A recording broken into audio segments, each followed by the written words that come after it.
અમરેલી જિલ્લામાં Bhavnagar Somnath national highway પર અવારનવાર વાહનોની અડફેટે સિંહોના મોતની ઘટના સામે આવતા ચિંતા વધી રહી છે।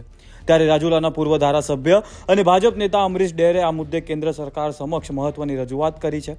તેમણે કેન્દ્રીય વન મંત્રીને પત્ર લખી રાજુલાથી ઉના સુધીના નેશનલ હાઈવે પર વન્યજીવ કોરિડોરમાં અંડરપાસ બનાવવાની માંગ કરી છે, જેથી સિંહો સુરક્ષિત રીતે અવરજવર કરી શકે અને અકસ્માતોમાં ઘટાડો થાય। સાથે જ તેમણે ઉલ્લેખ કર્યો છે કે અન્ય રાજ્યોમાં વાઘોની સુરક્ષા માટે હાઈવે પર અંડરપાસ અને અંડરબ્રિજ બનાવાયા છે, તેવી જ વ્યવસ્થા ગુજરાતમાં પણ કરવી જરૂરી છે। ભાવનગરથી લઈ અને સોમનાથ સુધીના રસ્તા ઉપર સિંહોની જાળવણી કરવી ખૂબ જરૂરી છે। સિંહોની સંખ્યાઓ ખૂબ વધી છે। ભૂતકાળનું એક ઉદાહરણ આપું તો થોડા સમય પહેલા હું નેશનલ હાઈવે ઉપરથી પસાર થઈ રહ્યો હતો। વનકર્મીઓ બંને બાજુ રોડ ઉપર બેરિકેડ લગાડીને સિંહો પાસ થાય એના માટેના પ્રયત્નો કરી રહ્યા હતા। કાબિલે દાદ છે। એમાં એડિશન એટલું થઈ શકે જે રીતે વાઘને બચાવવા માટે અન્ય રાજ્યોએ છત્તીસગઢ હોય, મહારાષ્ટ્ર હોય કે મધ્યપ્રદેશ હોય ખૂબ મહેનત કરીને અંડરપાસના તેઓએ પ્રયત્ન કર્યા છે, જેને કરીને એના જીવો બચાવી શકાય છે।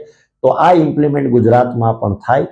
અંડરપાસો જે જગ્યાએ મૂકવા પડે ત્યાં મૂકવા જોઈએ, જેથી કરીને વનકર્મીઓની પણ શરતચૂક ક્યાંક થાય અને સિંહોનું મૃત્યુ અકાળે ન થાય। એના માટે મેં મહેનત કરી છે। આ વિસ્તાર